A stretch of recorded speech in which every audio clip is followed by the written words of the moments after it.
खुशबू भी अजीब है। सच में लग रहा है कि ये किसी का स्टोर किया हुआ खून है।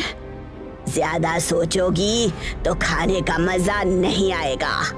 तुम खाने पे ध्यान दो। रुचिता ने काकी के कहने पर खाना खाना शुरू किया था। वो मजबूरन एक एक निवाला खाए जा रही थी कि तभी काकी ने उसे कुछ बताना शुरू किया। तुम्हें पता है, आज तुम्हें देखकर किसी की याद आ रही है।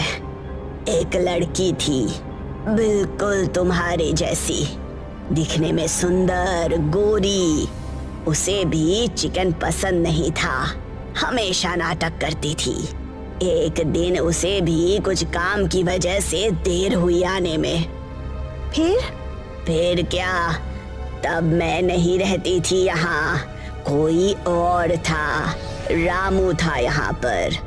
उस दिन रामू ने उस लड़की के लिए चिकन बनाया था। तो फिर उस लड़की ने खा लिया? नहीं, वो सिर्फ खाने का नाटक कर रही थी, जैसे अब तुम कर रही हो। तुम्हारा सारा ध्यान मेरी तरफ है, निवाला तो तुम ले ही नहीं रही हो। रुचिता डर गई और उसने फिर से खाना खाना शुरू कर दिया। मैं खा रही हूँ, आगे क्या हुआ? कुछ नहीं। रामू नाराज हो गया।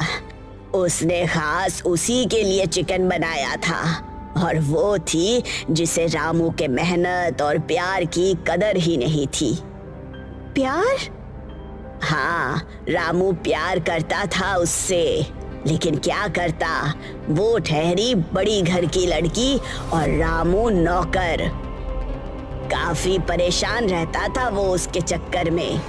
उसे किसी और के साथ देखकर इतना गुस्सा करता था कि लगता था जान ही ले लेगा एक दिन किसी की।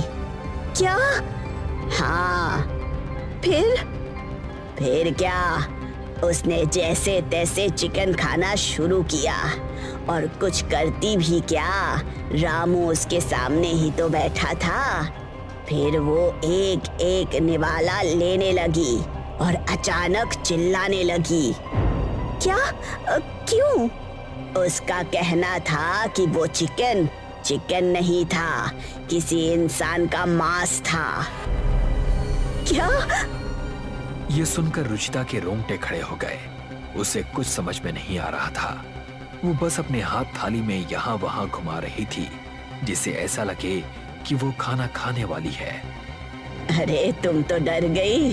देखो, ये कहीं सुनी बातें हैं, इन पर विश्वास मत करो। तुम खाओ, मैंने खुद चिकन बनाया है। अच्छा है ना? मैंने वो स्पेशल रेसिपी भी सीख ली उससे, अभी वही बनाई है। अच्छा, तो आप बताएंगी कि उसकी रेसिपी क्या है, ताकि मैं भी सीख लूं? तुम्हें पता है, उसने भी यही रामू से पूछा था।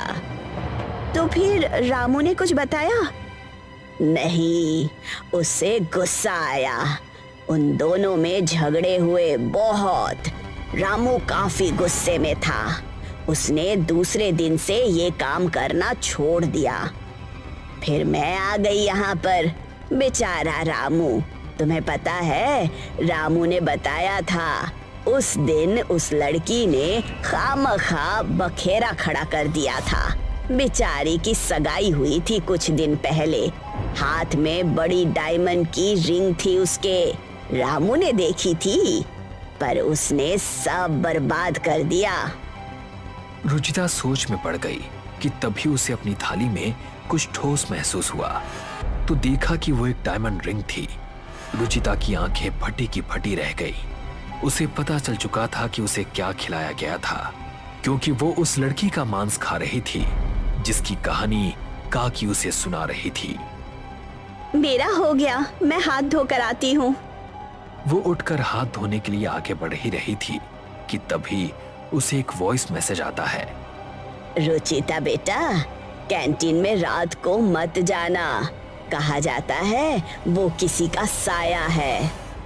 ये सुनकर रुचिता को पता चल चुका था कि उसके सामने जो बैठी है वो काकी नहीं, कोई और है, और अब वो फंस चुकी थी कि तभी अरे तुमने पूछा नहीं कि अगर रामू के जाने के बाद मैं आई तो मैंने ये रेसिपी कब सीखी? रुचिता वहीं सहमी हुई खड़ी थी।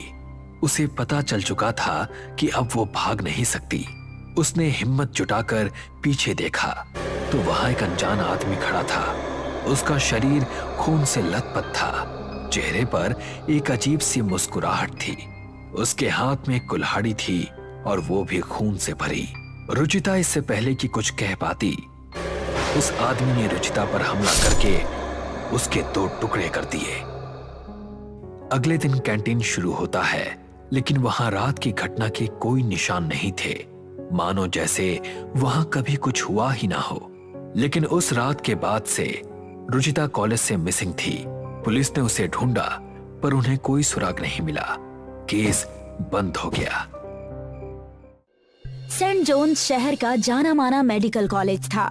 धीरे धीरे उस कॉलेज के बारे में अफवाहें फैलने लगी और वो कॉलेज बंद हो गया और वक्त के साथ साथ धीरे धीरे खंडहर में बदल गया। मगर इसके साथ ही उस खंडहर के आसपास अजीबोगरीब घटनाएं घटने लगी। उसके आसपास होने वाली अचानक मौतें लोगों के डर का कारण बनने लगी। एक रोज एक लड़की अपने पालतू डॉग को शाम के वक्त घुमा रही थी कि तभी प्लूटो, अरे रुको, कहाँ जा रहे हो? उफ! लड़की का डॉग उसके हाथ से चैन छुड़ाकर भागता हुआ टूटे हुए मेडिकल कॉलेज के अंदर चला गया। लड़की भी आवाज लगाती हुई उसके पीछे चली गई। अंदर काफी अंधेरा था। प्लूटो, प्लूटो, कहाँ हो तुम? Come here! लड़की जैसे ही अपने मोबाइल का टॉर्च ऑन करके देखती है, भयानक चेहरों वाले कुछ लोग प्लूटो के अंगों को बैठे चबा रहे थे। वो खौफनाक नजारा देखकर लड़की बेहोश हो गई और उसके बाद उस लड़की का कुछ पता नहीं चला। इस घटना के कुछ दिन बाद जब एक रात तेज बारिश हो रही थी और एक टैक्सी वाला पैसेंजर्स को लेकर वहां से गुजर रहा था। ऐसी तूफानी बारिश पहली बार देख रहा हूँ। लग रहा है कि आज पूरा शहर ही डुबा देगी। एकदम सही कहा साहब। आज से पहले इतनी भारी बरसात नहीं हुई। गाड़ी के चारों टायर पानी में डूबे हुए हैं। लगता है साइड में रुकना पड़ेगा। हाँ भैया, गाड़ी कुछ देर के लिए साइड में रोक लो, बारिश कम होते ही निकल जाएंगे। टैक्सी वाले ने गाड़ी को उसी टूटे हुए कॉलेज के नजदीक जाकर रोक दिया और वो दोनों फौरन टैक्सी से निकलकर उस टूटी हुई इमारत के अंदर चले गए। अचानक उन्हें वहाँ एक गार्ड दिखाई देता है। अरे आप लोग यहाँ खड़े भीग क्यों रहे हैं? अंदर चलिए, बैठने की अच्छी व्यवस्था है। बारिश से बचने के लिए पैसेंजर्स और टैक्सी वाला उसके साथ टूटे हुए कॉलेज की बिल्डिंग के अंदर चले गए। पर कुछ ही पलों बाद टैक्सी ड्राइवर और पैसेंजर्स की दर्दनाक चीख से बिल्डिंग थर्रा उठी।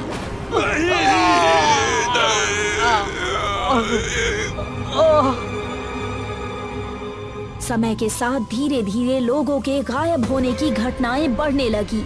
आज सुबह फिर एक बार पुराने मेडिकल कॉलेज की इमारत से 2 लाशें बरामद की गई हैं, जिनका बड़ी ही बेरहमी के साथ कत्ल कर दिया गया है। प्रशासन ने जांच के आदेश दिए हैं। ऐसी घटनाओं का रहस्य जानने के लिए एक पत्रकार नीरज रात के समय उस खंडहर में पहुंचा। आज पता लगा कर ही रहूंगा कि आखिर इस खंडहर में ऐसा क्या है जिसकी वजह से लोग इसके पास आने से भी घबराते हैं।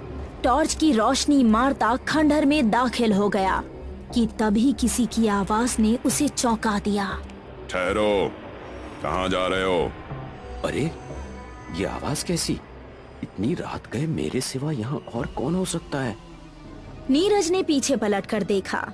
उसके ठीक पीछे एक सिक्योरिटी गार्ड खड़ा हुआ था, जो देखने में रहस्यमयी सा दिख रहा था।